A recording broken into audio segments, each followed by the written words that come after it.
जय हिंद दोस्तों। दस्तक कोचिंग वाराणसी में आपका स्वागत है। जैसा कि हम लोग मौर्य साम्राज्य देख रहे थे और मौर्य साम्राज्य में आज हम लोग सेकेंड शासक पर हैं जिसका नाम है बिंदुसार। तो बिंदुसार के बारे में कहा जाता है कि ये एक महान शासक के पुत्र और एक महान शासक के पिता थे। एक बीच की कड़ी के रूप में इनको याद किया जाता है। इनके शासनकाल के दौरान इन्होंने कोई बड़ा युद्ध नहीं लड़ा जिसकी वजह से इतिहास में इनका बहुत बढ़ा चढ़ा करके वर्णन किया गया हो, या फिर कोई ऐसा कार्य किया हो जिसकी वजह से इनको बहुत महानता की श्रेणी में रखा गया हो। बस एक दो महान शासकों के बीच की कड़ी है ये। तो चलिए बिंदुसार ने क्या किया कि बिंदुसार के बारे में कहा जाता है कि चंद्रगुप्त मौर्य की मृत्यु के बाद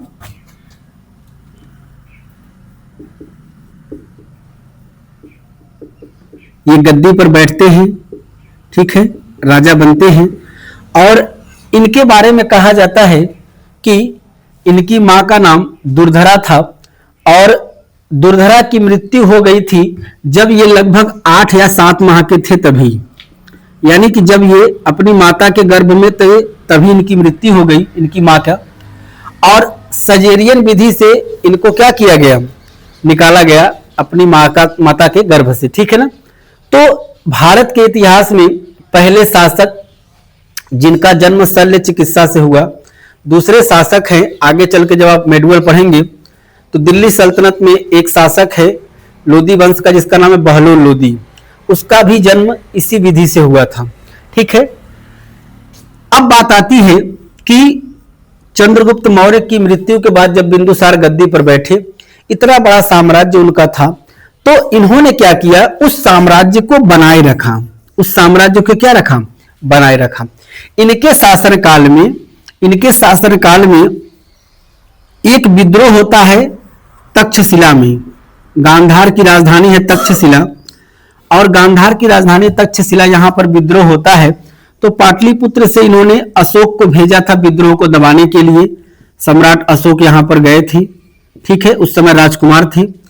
तो वहां की जनता ने कहा कि हम ना तो अपने राजकुमार का विरोध करते हैं और ना ही हम टैक्स दिए जाने का विरोध करते हैं, हम केवल और केवल अपने सताए जाने का विरोध करते हैं। जो यहाँ के शासक मंत्री हैं, जो यहाँ के सैनिक हैं, हमसे अतिरिक्त टैक्स वसूलते हैं और हमको प्रताड़ित भी करते हैं। तो आप इतना ध्यान रखिएगा कि बिंदुसार के समय में कहां पर विद्रोह हुआ था, ठीक है ना। तो तक्षशिला में विद्रोह हुआ, तो उसको दबाने के लिए कौन गया था, अशोक गया था। दूसरी बात, बिंदुसार का विदेशियों के साथ भी अच्छा संबंध था। सीरिया के एक शासक हैं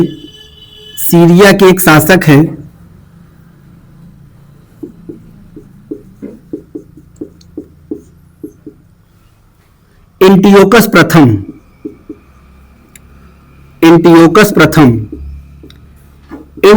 प्रथम ने क्या किया था, डाइमेकस को अपना दूत बनाकर के भेजा था। डाइमेकस को अपना दूत बना करके बिंदुसार के दरबार में भेजा था। और इन्होंने सीरिया के शासक से 3 चीजों की मांग की थी। यह भी प्रश्न पूछा जाता है कि बिंदुसार ने सीरिया के शासक से किन 3 चीजों की मांग की थी। तो इन्होंने मीठी शराब की मांग की थी, शराब, सूखी अंजीर की मांग की थी, सूखी अंजीर, और एक दार्शनिक की मांग की थी। हाँ, दार्शनिक की मांग की थी, जिसमें 2 की डिमांड इन्होंने क्या किया था, पूरा कर दिया था, लेकिन इसकी डिमांड को पूरा नहीं किया था। उन्होंने कहा कि हमारे यहाँ विद्वानों का लेन देन नहीं होता है, उसका क्रय विक्रय नहीं होता है, इसलिए क्षमा करिएगा, ये 2 चीजें मैं आपको भिजवा दे रहा हूं, लेकिन ये चीजें नहीं, ठीक है। इसके बाद कहा जाता है, जैसे आप एक बात देखें कि चंद्रगुप्त मौर्य किस धर्म को मानता था, जैन धर्म को, ठीक है ना। तो इसी का जो पुत्र है, इसी का पुत्र जो है बिंदुसार ये आजीवक संप्रदाय को मानने वाले हैं। आजीवक किसको मानने वाले हैं? आजीवक संप्रदाय। आजीवक संप्रदाय के संस्थापक कौन थे बताइए दिवाकर? मक्खली पुत्र गोसाल लिखवाया हूं, ठीक है ना। मक्खली पुत्र गोसाल इसके संपादक हैं, इसको ये मानता है। अच्छा, इसके बाद जब अशोक आएंगे तो ये बौद्ध को मानेंगे, ठीक है ना। तो 3 शासक 3 संप्रदाय को अपनाए थे, ठीक है ना। तो ये भी ध्यान रखिएगा। अब ये हो गया विदेशी के साथ संबंध, ये हो गया विद्रोह, और ये हो गया संप्रदाय इनको जिनको मानते थे। और कोई खास चीजें इनके कार्यकाल में नहीं हुई है जिसके लिए इनको याद किया जाए, ठीक है। तो इन्हीं चीजों को थोड़ा सा लिख लीजिए, ठीक है। इसी चीज को थोड़ा सा आप लोग देखिए, लिख लीजिए। इसके बाद बिंदुसार के बाद उसका पुत्र जो है अशोक शासक बनता है। और अशोक को पढ़ने से पहले इसकी जो अभिलेख हैं या इसकी जो जानकारी के स्रोत हैं उसको थोड़ा सा एक बार चर्चा कर लेते हैं, फिर कहानियों पर हम लोग आते हैं। अगर अशोक के शासनकाल की जानकारी की अगर बात की जाए तो इसके शासनकाल की जानकारी हमको इसके अभिलेख के माध्यम से मिलती है। अब बात आती है कि अशोक के जो अभिलेख हैं, अशोक के जो अभिलेख हैं, अशोक के जो अभिलेख हैं उसकी भाषा कौन सी है, उसकी लिपि कौन सी है, और उसका खोजकर्ता कौन है, खोजकर्ता कौन है, और किसने इसको पढ़ा था, ठीक है ना। पहली बार इसको किसने पढ़ा था। तो इन चीजों को देख लेते हैं। अगर अशोक के अभिलेख की बात करें तो अशोक के अभिलेख जो हैं ये प्राकृत भाषा में मिले हैं, प्राकृत भाषा में मिले हैं। और लिपि जो है, लिपि जो है इसमें ब्राह्मी लिपि है, ब्राह्मी लिपि है, खरोष्टी लिपि है, खरोष्टी लिपि है, अरामेइक लिपि है, अरामेइक लिपि है,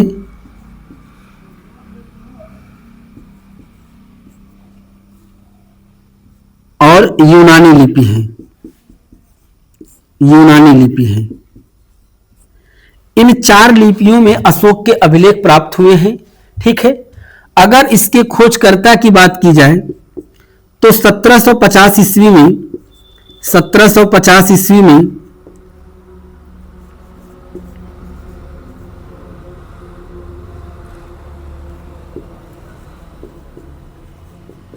टेफेन थायलर ने इसकी खोज की थी। 1750 ईस्वी में टेफेन थायलर ने अशोक के अभिलेख की खोज की थी। और इसको सबसे पहले पढ़ा किसने था तो 1837 ईस्वी में इसको पढ़ा था जेम्स प्रिंसेप ने। ये कम से कम 1000 बार प्रश्न आया हुआ है कि अशोक के अभिलेख को सबसे पहले किसने पढ़ा था। तो जेम्स प्रिंसेप का नाम याद रखिएगा कि जेम्स प्रिंसेप ने सबसे पहली बार अशोक के अभिलेख को पढ़ा था, ठीक है ना। तो इसको लिख लीजिए। अब इसके बाद जो ब्राह्मी लिपि है, खरोष्टी लिपि है, अरामेइक लिपि, यूनानी लिपि, ये कैसी है इसके बारे में हम लोग देख लेते हैं। क्योंकि ब्राह्मी लिपि जो है ये हम लोग जैसे लिखते हैं बाएं से दाएं, ठीक है ना। जो हम लोग लिख रहे हैं ये कौन सी लिपि का उदाहरण है, ब्राह्मी लिपि का। खरोष्टी लिपि ठीक इसके उल्टा, जैसे उर्दू लिखा जाता है, ठीक है ना, तो उस तरह से लिखा जाता है। और अरामेइक और यूनानी इस लिपियों में भी अशोक के अभिलेख मिले हुए हैं। अब इन अभिलेख में जैसे ब्राह्मी लिपि के कौन कौन से अभिलेख हैं, खरोष्टी लिपि में कौन कौन से अभिलेख हैं, उसको भी हम लोग लिखेंगे। लेकिन पहले इसको लिख लीजिए उसके बाद, ठीक है ना, लिख लो इसको।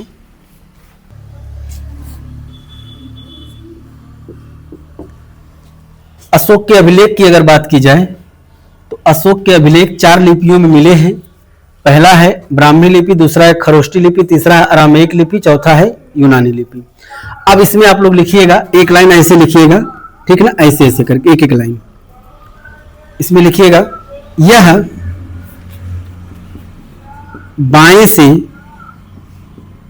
दाएं अगर इतना भी लिख लेंगे तब भी आप जान जाएंगे। बाएं से दाएं लिखी जाती है, यह दाएं से बाएं लिखी जाती है। ठीक है, यह अभिलेख तक्षशिला से प्राप्त हुआ है, तक्षशिला से प्राप्त हुआ है।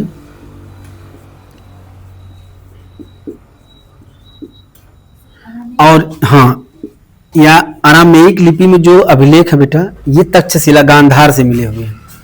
और यूनानी जो लिपि है ये अफगानिस्तान से प्राप्त हुआ है, अफगानिस्तान से प्राप्त हुआ है।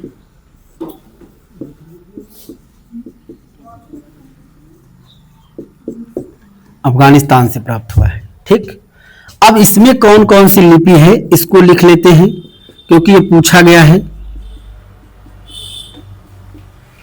और इसमें कौन कौन सी लिपि है, इसमें है शाहबाजगढ़ी,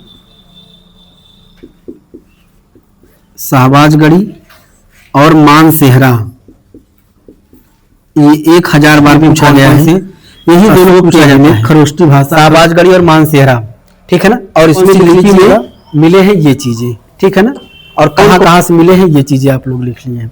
अब इसके बाद अशोक के शासनकाल की घटनाओं को हम लोग नेक्स्ट वीडियो में देखेंगे। ठीक है ना, इसके बाद आप लोग अगला क्लास ले लीजिए। ठीक है।